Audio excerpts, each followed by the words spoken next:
Today I would like to invite you to listen to the Dhammapada of the Buddha Shakyamuni. 159 verses from the Buddhist scriptures on the YouTube channel Thien Thai in the USA. As he instructs others, so should he himself act. Himself fully controlled, he should control others, for oneself, indeed, is difficult to control. The Blessed One teaches through this verse that the foundation of guidance, leadership, and influence lies in mastery of the self. The story is told of a senior monk who guided novices in the monastery, instructing them in patience, restraint, and ethical conduct. Yet, he himself struggled with moments of irritation, desire, and restlessness. His students, observant and perceptive, noticed the subtle incongruence between his words and his actions. The Blessed One emphasized that instruction without personal control is limited in efficacy. One cannot guide others toward restraint, virtue, and wisdom unless one has already cultivated these qualities within. To control oneself is to observe thoughts, speech, and actions with careful attention, to restrain impulses that arise from desire, aversion, and ignorance, and to cultivate mindfulness, patience, and ethical integrity. The monk realized that before expecting others to follow precepts or to develop discipline, he needed to embody the qualities he was teaching. The verse reminds us that control of oneself is the hardest challenge a practitioner faces. The mind, untamed and easily swayed by desire, anger, and delusion, resists guidance, yet mastery of the mind is essential for authentic teaching. Self-control is not suppression but understanding and transformation, seeing the arising of unwholesome tendencies, observing their impermanent nature, and redirecting attention toward virtue and wisdom. When the mind is disciplined, speech is harmonious, and action aligns with ethical and spiritual principles. Guidance becomes powerful and trustworthy. The practitioner understands that as he instructs others, his own behavior must be exemplary. If he preaches patience, he must practice patience. If he speaks of compassion, he must act with compassion. Instruction without embodiment becomes hollow, potentially misleading, and ineffective. The story of the monk illustrates the gradual path. Through mindfulness, meditation, ethical practice, and reflection, he transformed his own tendencies, developing inner stability, clarity, and resilience. Only then could he truly guide others. The verse emphasizes that influencing others begins with mastery of oneself. One cannot impose control externally if the mind is untrained internally. One cannot cultivate virtue in others if it is absent within. Mastery of oneself provides the foundation for effective guidance, authentic teaching, and the preservation of the Dhamma. This internal mastery includes restraint of speech, which is often the first expression of untrained impulses.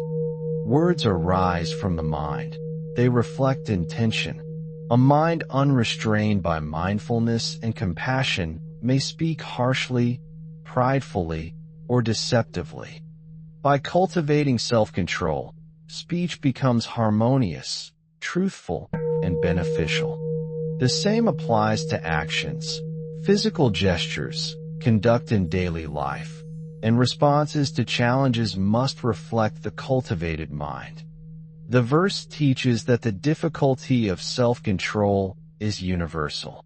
Even the most diligent practitioner faces internal turbulence. Yet persistent mindfulness, observation, and ethical practice gradually lead to stability, clarity, and mastery. The story of a disciple who initially struggled with impatience and anger but gradually learned to observe these tendencies without acting on them. Illustrates this point. Over time, the disciple became able to instruct others effectively, his guidance rooted in personal experience, insight, and restraint. The Blessed One's teaching further emphasizes that the external guidance of others mirrors the internal mastery of self. Those who are fully disciplined, mindful, and virtuous naturally inspire similar qualities in others. The energy of the mind radiates, creating conditions for ethical behavior, insight, and compassion to flourish in the community. Control of oneself, therefore, is not an end in isolation but the source of wholesome influence, moral authority, and the ability to guide others skillfully. This verse also conveys the subtle understanding that attempting to control others without controlling oneself leads to frustration, confusion, and conflict. Without self-mastery, one may impose rules, advise on ethics, or instruct in meditation, yet the guidance will lack depth, coherence, and authenticity. Others may resist, doubt, or misinterpret the instruction, and the practitioner may fall into pride, irritation, or disillusionment.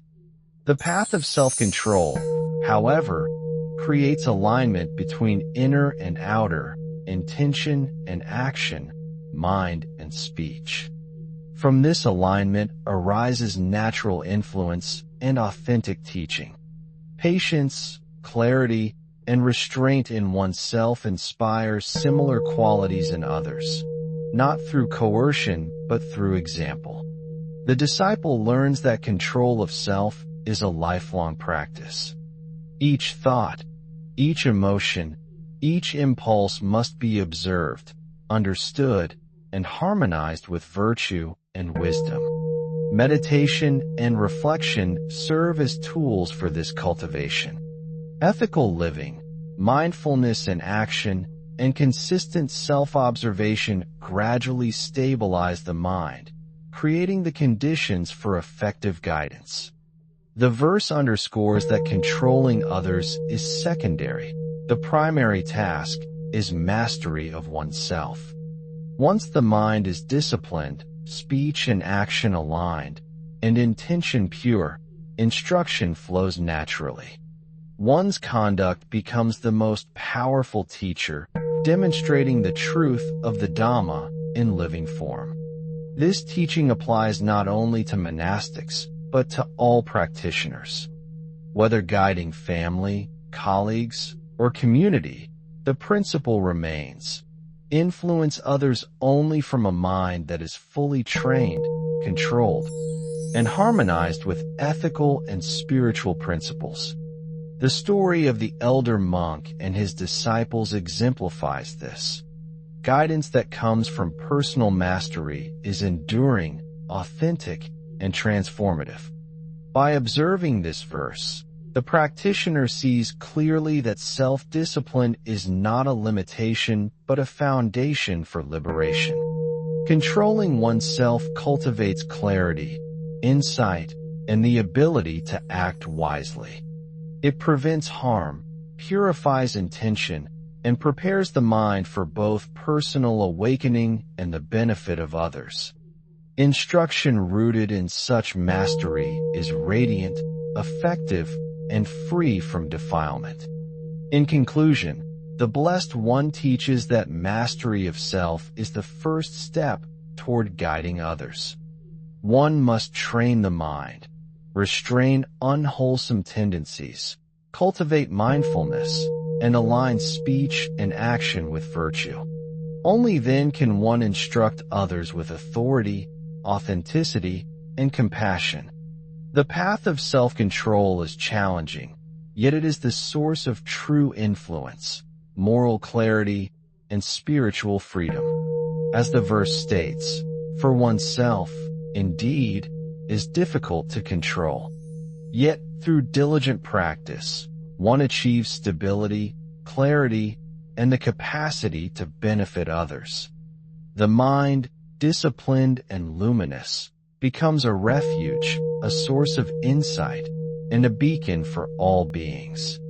Instruction arises naturally, free from hypocrisy, and the practitioner walks the path of the Dhamma with integrity, wisdom, and compassion.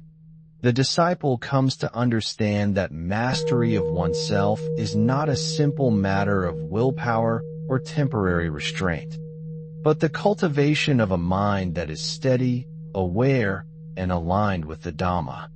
In every moment, thoughts arise, feelings surge, and impulses tempt. Yet through continuous mindfulness and reflection, the practitioner learns to observe without being swept away. A story is told of a young monk who, eager to guide others, tried to advise his peers while struggling with restlessness and desire within himself. His efforts often met with frustration because his mind lacked the calm and clarity that instruction requires. Under the guidance of a senior teacher, he began a dedicated practice of observing his own tendencies, restraining harmful impulses, and cultivating patience, insight, and compassion. Over time, he discovered that as he gained mastery over his own mind, his words carried authority, and his actions reflected sincerity. He realized that controlling oneself is the foundation upon which all true guidance rests. The verse teaches that it is more difficult to master one's own mind than to influence others externally, for the mind is subtle, restless, and conditioned by countless past habits. Yet this challenge is also the path to freedom. Each moment of self-restraint, each act of mindfulness, each recognition of a passing thought without clinging, strengthens the mind and brings clarity. When the mind is fully controlled, instruction becomes effortless, arising naturally from the integrity of the practitioner. Words, gestures, and actions align with wisdom and compassion, and others are inspired not merely by speech, but by the living example of one who embodies the Dhamma. The practitioner understands that instruction without self-mastery is vulnerable to hypocrisy, inconsistency, and misguidance. Even well-intentioned advice may fall short if the mind is unsteady or distracted. Conversely, self-mastery transforms ordinary instruction into teaching that resonates deeply, awakens insight, and nurtures virtue. Another story illustrates this principle. A lay teacher in a village observed that his efforts to guide others in ethical living were ineffective because he had not first cultivated restraint and mindfulness. His words were sincere, yet his own habits of desire and impatience subtly contradicted his teaching. Once he dedicated himself to self-cultivation, observing his thoughts, tempering impulses, and practicing loving-kindness, he found that his guidance gained authenticity and impact. People naturally followed his example, inspired by the alignment of his mind, speech, and action. This teaches that control of the self is the source of all genuine influence. The verse also highlights the subtlety of internal mastery. Control is not coercion, suppression, or harsh restraint. It is the gentle, vigilant observation of the mind, the careful redirection of impulses, and the cultivation of virtue, clarity, and compassion. One learns to recognize the arising of anger, attachment, or delusion, and through mindfulness and wisdom, allows them to pass without acting unskillfully. Through this continuous practice, the mind grows firm, serene, and luminous, capable of guiding others effectively while remaining undefiled. Instruction flows naturally from such a mind, reflecting the Dhamma in every word and deed. Moreover, the verse emphasizes that controlling oneself is the prerequisite to benefiting others. Without internal mastery, one may attempt to impose rules, correct behavior, or offer advice. Yet these efforts lack authenticity and can lead to confusion or resistance. Self-mastery ensures that guidance arises from clarity, compassion, and ethical integrity, inspiring confidence, trust, and sincere practice in others. The path of self-control is lifelong. Each moment presents the opportunity to observe the mind, refine intention, and act in harmony with ethical and spiritual principles.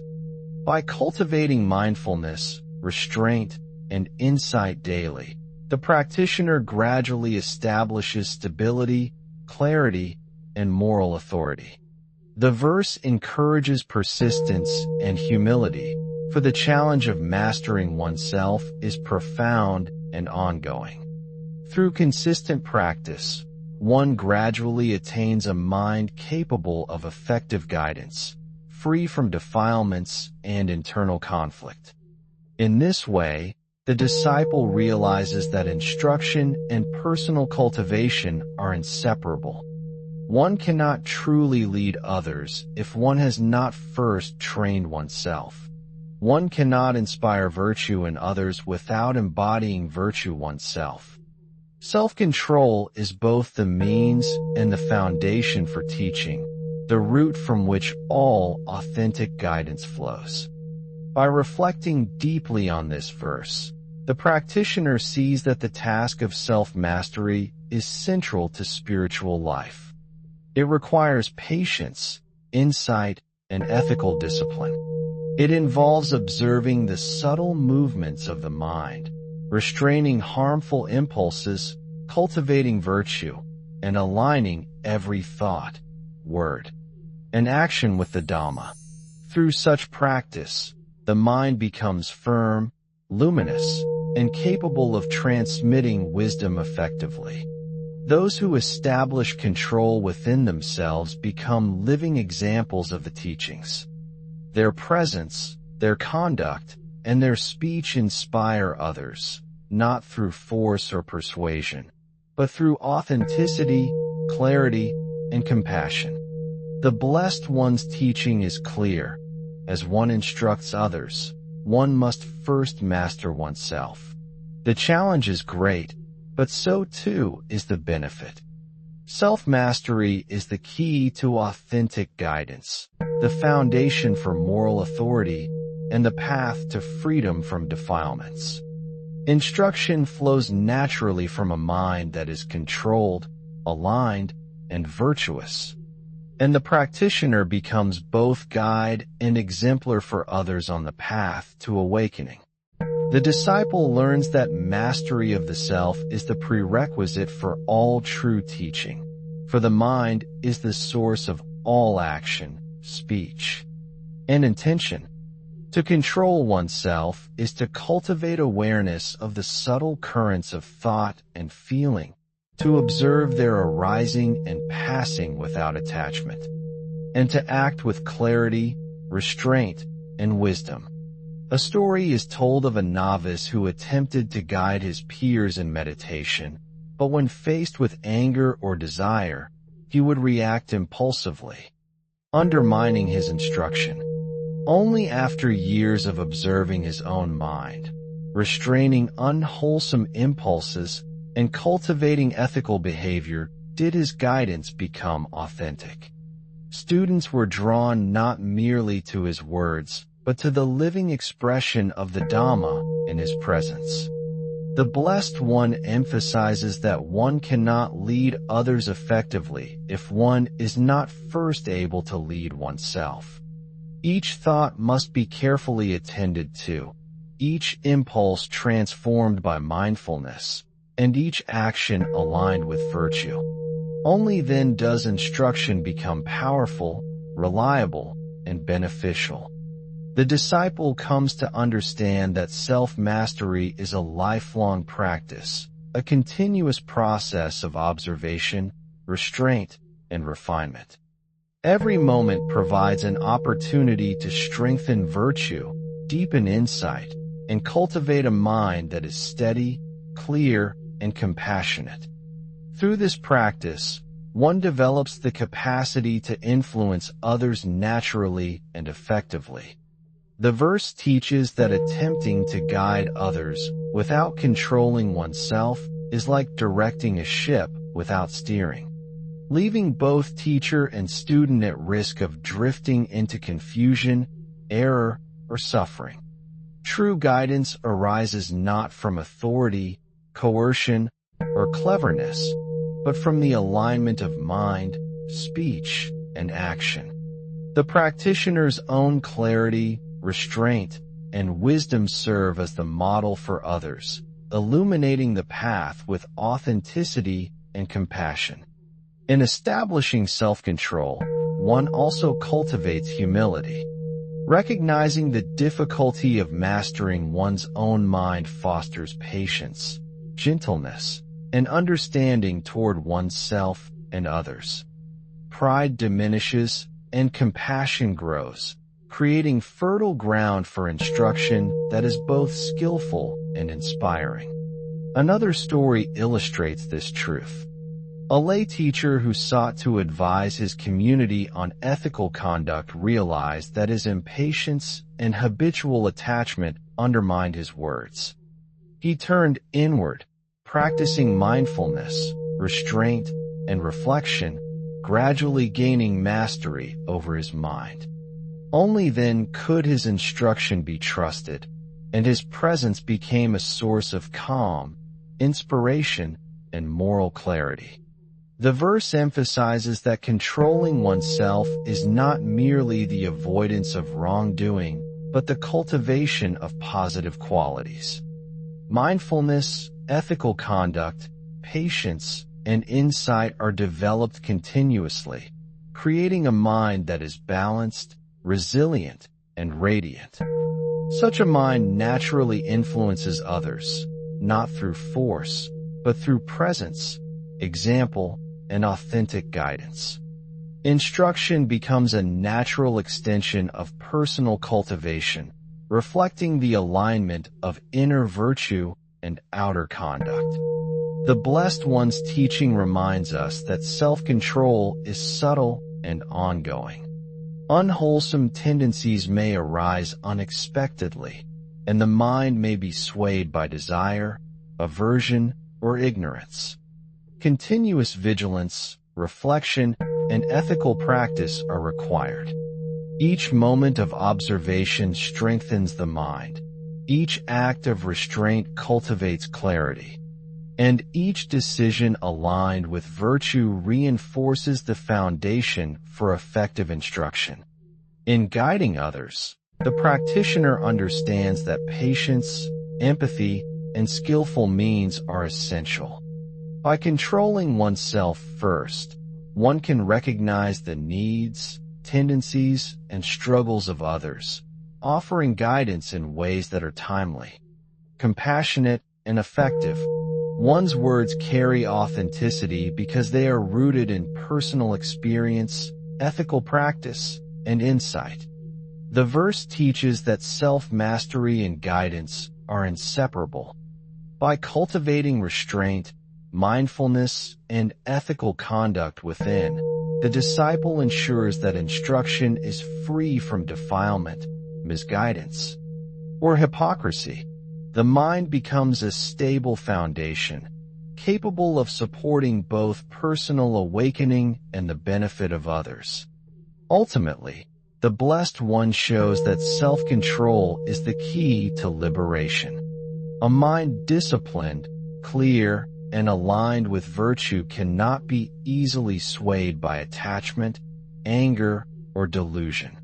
Instruction flows naturally from such a mind, illuminating the path for others while sustaining one's own progress on the way. By observing, restraining, and cultivating the mind continuously, the disciple becomes both a guide and an exemplar, embodying the Dhamma in thought, speech, and action. The teaching concludes with this profound reminder. As one instructs others, one must first master oneself. The task is difficult, yet the reward is immeasurable. Through diligence, mindfulness, and ethical practice, the mind becomes steady, clear, and luminous, capable of guiding others skillfully, inspiring trust, and nurturing awakening. Control of self is the root of all authentic influence, the foundation for ethical leadership, and the path to freedom from defilements. By embodying the Dhamma, the practitioner illuminates the way, offering both personal liberation and benefit to all beings. Thank you for watching my video. Namo Amitabha. I wish to bring this merit towards all disciples and sentient beings, all of whom will attain Buddhahood. Remember to like, share, and subscribe to my YouTube channel. I really appreciate your time.